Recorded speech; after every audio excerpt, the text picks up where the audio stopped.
Grammar 1 dan ochasizlar, Grammar 1 dan present perfect ko'rib chiqamiz. Present perfect degan masala nima degani present perfect degani? Hozirgi tugalangan zamon deb tarjima qilamiz, shunaqami?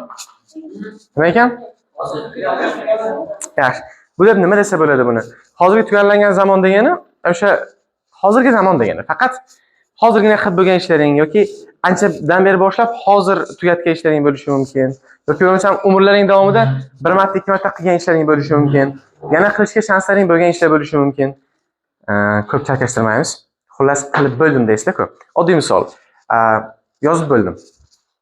Masalan, past simple aytsa agar o'tgan zamonda aytsa agar I finished. Nima degani? Men tugatdim. Tugatib bo'ldim demoqchi bo'lsak, bo'ldim demoqchi bo'lsak, biz I have finished deyishimiz kerak. Shunaqami? Nima ekan? I have finished. Buni hamma biladi. Endi egalariga farq qiladi, shaxslarga farq qiladi. Masalan, I we use bo'layotgan bo'lsa nima qo'yishimiz kerak? Have. He she it bo'layotgan bo'lsa nima qo'yamiz? Has qo'yishimiz kerak bo'ladi. Ya'ni bu mana shu present perfect masalasi. Ya'ni oddiyna biz biladiganimiz past simple bilan sal farq qiladi. Past simple faqat o'tgan zamonni bildirsa, present perfect o'sha oldin boshlanib, hozir tugagan, yoki natijasi hozir ko'rinib turgan ishlarga nisbatan ishlatiladi. Masalan, hozir bitta umumiy misolga qaraymiz. Biza ko'proq g'iybatlarni aytishda ham present perfect ishlatamiz. Masalan, qara. He has bought a horse. U nima edi? Ot sotib oldi. Yoki ot sotib oldi. Bu yerda shunchaki eshitdim, ana yangi mashina sotib oldi. Have you heard? He has bought a new car. Eshitdim, ana yangi mashina sotib oldi. Senga bu yerda vaqt shart emas. Shunchaki qiyishi muhim. Qiyishi muhim bo'layotgan bo'lsa ham present perfect ishlatamiz. Hozir mana bu yerda mana g'iybat masalasi deb ketaylik. He has bought a horse. U nima qildi? Mashina sotib olibdi. Eshitdim, mashina sotib olibdi. Bizga qachon sotib olgani muhimmi? Nimasi muhim? Qiyishi muhim. Ya'ni agar buni hasni qo'ymasdan past simple da aytsak, he bought a horse desak, u sotib olgan edi deb past simple da tushunamiz ko'proq o'tgan zamonni. Yangiligini bildirish uchun, yaqinda sodir bo'lganligini bildirishimiz uchun nima qo'shishimiz kerak? Present perfect. Eshitdim, mana iPhone 14 oldi. Have you heard? He has bought iPhone 14. Shunaqami? Hozir 17 ham chiqdi. O'z gaplarimni tushunyapsizlar? Yoki men menga aytib beringlar. Anchadan buyoq davom etgan narsalar hozirgacha davom etyapti. Mana qara, are you married nima degani? Are you married? Sen uylanganmisan, turmush qurganmisan degan ma'noda. Shunaqami? Endi bu yerda are you married emas, savol boshqacha bo'lyapti, qaranglar. Have you been married? Sen turmush qurganmisan anchadan beri? Anchadan beri turmushing bormi? Ya'ni hali tugamadim degan ma'noda. Present perfect. Boshlangan ancha oldin, hali ham davom etyapti. Aytibdi, they have been married for 35 years. Ular 35 yildan beri nima? Turmush qurgan.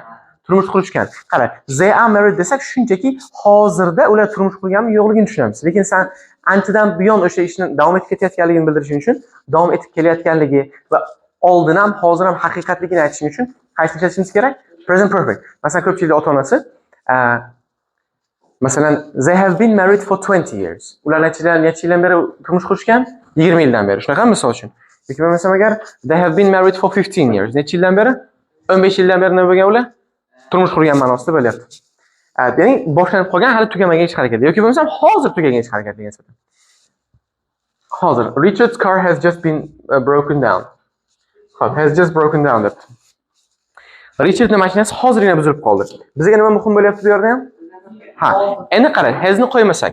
Richard's car broke down desak, broken emas, ya'ni o'tgan zamonda nima bo'ladi? Broke bo'ladi, shunaqami? Richard's car broke down deyotgan bo'lsa agar, buzildi deyotgan bo'lsa agar, kechani tushunishimiz mumkin, o'tgan haftani tushunishimiz mumkin. Ya'ni past simple ni aytamiz bu holatda. Lekin eshitdim, mana mashinasi buzilib qoldi, shunga yordam beraman, ketyapman degan ma'noda. Ya'ni hozir eshitgansizlar, hozir shu atrofda bo'lgan bu narsa, shuning uchun present perfect ishlatilyapti. Ya'ni Richard's car has just broken down. Endi bu qoidalar umumiy ishlatilishlari edi. Hozir yana ko'rib chiqamiz ba'zilarini. Formasiga e'tibor beramiz. Endi formasini tushunayotgan bo'lsak, biza biladiganimiz past simple bor-ku, nima qilib yasaymiz past simple to'g'ri fe'llar bilan? To'g'ri fe'llar bilan. To'g'ri fe'llar bor. Ed qo'shamiz, did qo'shamiz. Ya to'g'ri. Mana buni bir qisman joyi bo'ladi, bir qismi bo'ladi. Masalan, clean so'zi tozalamoq bo'lsa agar, biza tozaladi deyishimiz uchun clean it deyishimiz kerak, shunaqami? Ya'ni I clean it. Men tozaladim, shunaqami? Abbaka e'tibor berapsanmi? I clean it nima degani? Men tozaladim. Endi bu o'tgan zamonda. Misol uchun I cleaned my room yesterday. Men kecha xonamni tozaladim. Endi qara, I have cleaned desam tozalab bo'ldim. Qilib bo'ldim. Hozir tugatib bo'lgansan, nima deyapsan shu holatda? Qilib bo'ldim. Yoki masalan tasavvur, ovqat yeyapsan. Ikki xil holat. Men ertalab yegandim desang I ate in the morning. Nima degani? Men Ertalab yegan edim. Bu o'tib ketdi. Ertalab ham o'tib ketdi. Endi qara. Shuni men kelsam agar ovqatni endi tugatding. Endi oxirgi qoshiqni og'zingga solib, endi qo'llaringni artishni boshlading. Nima deysiz o'sha holatda? Ustoz yeb bo'ldim. I have eaten. I have eaten. Ya'ni sen hozir tugatib bo'la. Yani o'zbekchaga tarjimasi nima bo'lyapti? Qilib bo'lmoq. Ib bo'lmoq, shunaqami? Qilib bo'ldim men. I have finished, shunaqami? Yoki I have cleaned. I have written. Nima degani I have written? Yozib bo'ldim. Endi I wrote desakchi, yozdim desamchi. U past simplga tushunasizlar uni.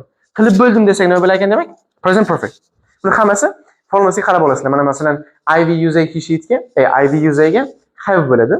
He sheet bo'layotgan bo'lsa has qo'yishimiz kerak, shunaqami? O'sha imminent sizlar biladigan ed ni oldidan has qo'yib qo'yamiz. Ya'ni edlik fe'lini oldidan has qo'yib qo'yamiz. Ya'ni bu has have'lar egidan keyin keladi. Tushunarli? Endi bitta narsaga e'tibor berishimiz kerak. Past simple'da biz va 2 ishlatamiz, shunaqami? Verb to. Verb to nima edi? O'shani ishlatamiz. Past simple'da biz present perfect bo'layotgan bo'lsa, o'sha fe'lni 3-chi shaklini ishlatishimiz kerak, tushunarli? Faqat qo'shimcha bo'lyapti, have has. O'sha fe'lning oldidan nima qo'shimcha bo'lyapti? Have has qo'shimcha bo'lyapti. Endi qaranglar, mana bu yerda qisqacha yozilishi aytilgan. Ana have ni qisqartmasi, has ni qisqartmasi. He is emas bu, he has bu. Yoki you have bu, you've ma. Xo'p, you've o'qiladi. You've cleaned it. Ya'ni tez aytganda you've cleaned it bo'lib ketadi. You've cleaned it. So'zlab bo'lding. You have cleaned it deb to'liq yozilishi. Mana bu yerda to'liq yozilishi, bu yerda qisqa yozilishi yozilgan. Mana bu yerda aytayotgan bo'lsak, endi yo'q shakli shunaqami? Yo'q deyishimiz uchun xuddi mana don't deymiz-ku biz, don't.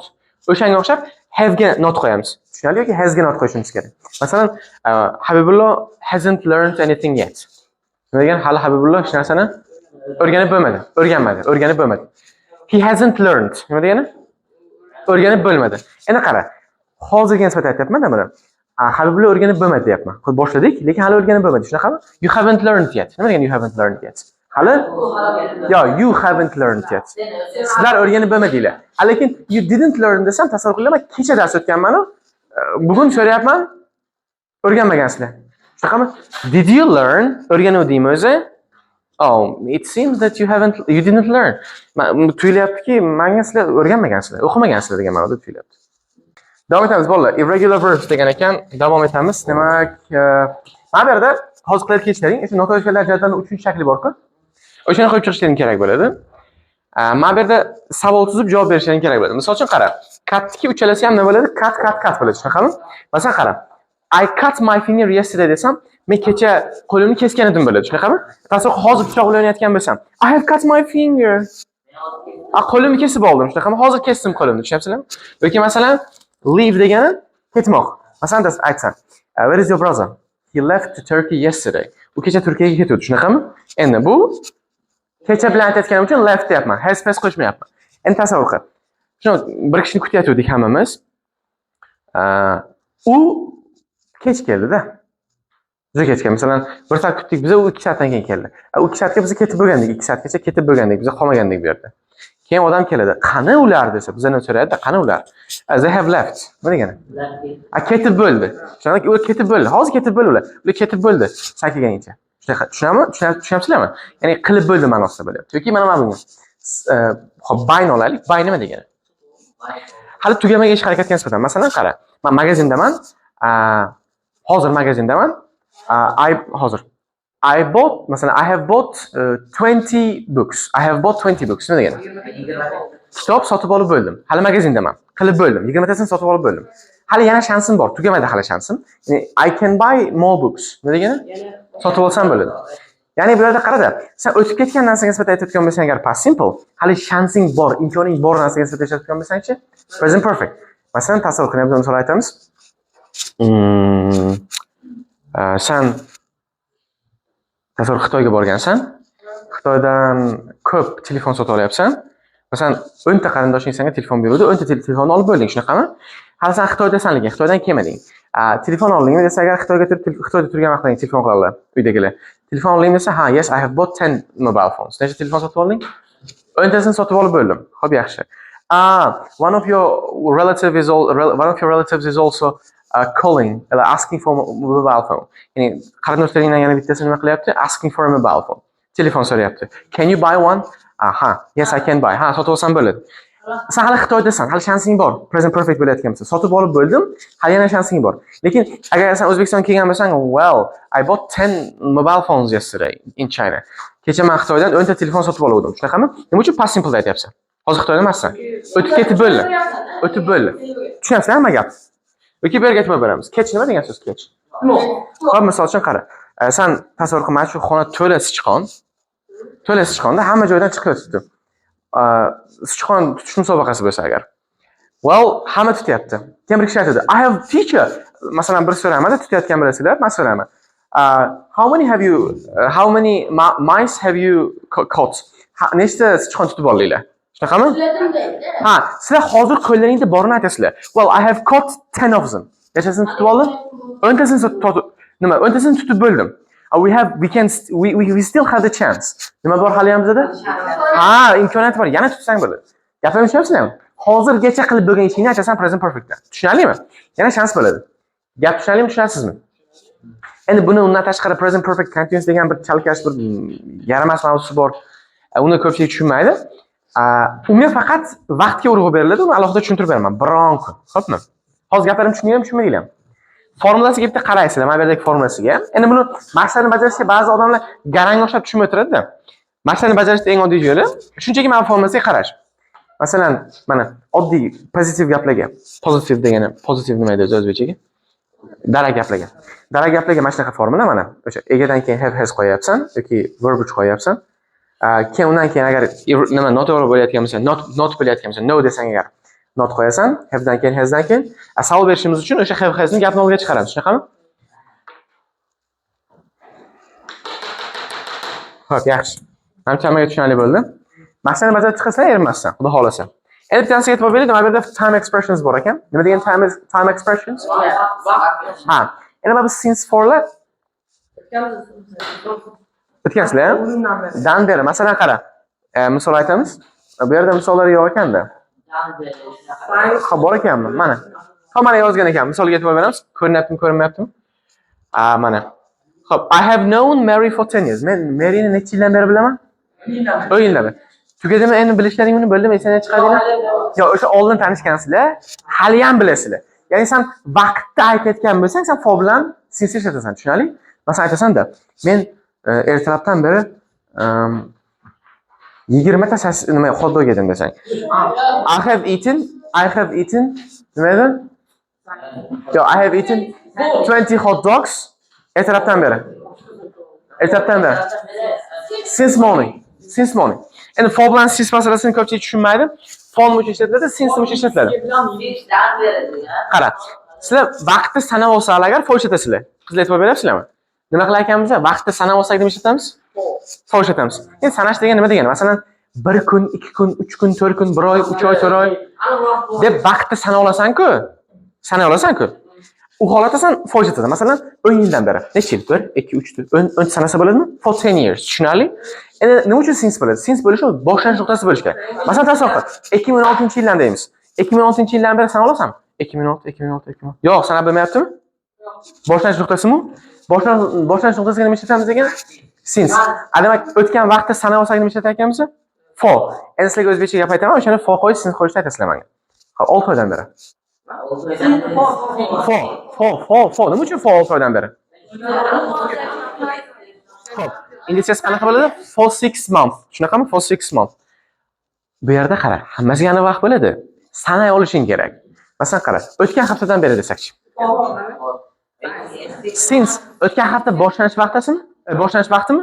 Masalan, hozir bunga qara, o'ylab ko'r. Mana last week degan. Since last week, o'tgan haftadan beri. O'tgan hafta. Sanayapsan, sanasa bo'ladimi? Yo'q, ha? Uni sen boshlanish nuqtasini aytsang, since bo'lmasa agar for ishlatishing kerak. Xo'sh. Yana qanaqa misol aytsak bo'ladi? 3 sekunddan beri. Nima uchun 3 sekund? 1, 2, 3. Sanayapsizlarmi? Xo'p, soat 10dan beri. Nima uchun since? Boshlanish nuqtasi. Hamma tushundimi? Buni ko'proq bir mana bu miyachalaringni olib aylantirib ko'rasizlar. O'tdinglarmi kecha? Yaxshi. Baraka topinglar, yaxshi bo'lgan ekan. Endi yaxshi, 1 minut. Bolalar, 1 minut. Endi kalit so'zlarni yana bir marta qaytarib chiqamiz. How long so'zi. How long savol berishga ishlatiladi. Masalan aytaman-da, Aziz, how long have you known English? Nima degani? How long have you known English? Bilasan. Xo'p, masalan qara. Senga did you know English desam, ingliz tilini bilarmiding? Уже o'tgan zamon bo'lib qoldi-ku. hozir ham bilishingni, ya'ni oldin boshlagansan ingliz tilini, hozir ham bilishingni so'rashim uchun men nima deyishim kerak? How long have you known? Ya'ni qachon boshlagansan? Qancha muddat bo'ldi shu narsaga demoqchiman. Ever never so'zlari. Everni bilamizmi? Hech degan ma'noda. Masalan, qarang. O'sha g'orga yashayotgan odam tasavvur qilinglar. Bu g'orda yashaydi. Umuman hali shu umrida mana bu shaharga tushib kelmagan, shunaqami? Shu odamga savol beramiz. Sen umringda bir muzqaymoq yeganmisan? Shu odamga biz muzqaymoq yedingmi deb savol beramizmi, yoki muzqaymoq yeganmisan deb savol beramiz? Yeganmisan. Yeganmisan. Shu holatda have you eatmasda eaten bo'la. Have you ever eaten an ice cream? Shunaqami? Nima bo'lganmisan? Hech muzqaymoq yeganmisan? Sen o'sha odamni bir ish qilgan qilmaganini bilmaysan-ku, shunaqami? Bilmaganingdan keyin qaysi zamon qo'yasan? Present perfect qo'yasan. Qanaqa past perfect, guys? Mana qara. Sen tasavvur qil, nima? Sushi yeganmisan desa. Have you ever eaten sushi? Don't master. No, I haven't eaten. No, I haven't. Yani have you ever eaten sushi? Nima degan have you ever eaten sushi? Sushi yeganmisan? Sen qara, sushi yedingmi desang, tasavvur qilsan, koreys restoraniga qo'yadigan o'sha odamni qo'yib yubording. O'sha koreys restoranidan chiqqandan keyin, sushi yedingmi deysanmi, yeb bo'ldingmi deysanmi? Yedingmi deysan, u past simple bo'ladi. Sen o'sha bilyapsan nima ish qilgan qilmaganligini. Lekin sen o'sha joyga borganmi, bormaganmi, umri davomida qilganmi, yo'qmi bilishing uchun have you ever eaten bo'lish kerak. Xo'sh. Gapim tushundinglarmi, tushunmadinglarmi? Xo'p, yet already just yoki so far so'zlarga e'tibor beramiz. Yet degani hali degani, just degani endigina, masalan aytib, I have just finished explaining. Nima degani? I have just finished. I have just finished explaining. Tushuntirishni hozirgina tugatdim. Hozirgina tushuntirishni tugatdim. Yet so'zi hali degani bu inkor gaplar va so'roq ishlatiladi. Masalan, gap to'g'ri keladi. Uni bilar ekansizlar. Xo'p, yaxshi. Recently'ni bilamiz endi. Xo'sh. 355 marta o'tgansizlar, 350 emas.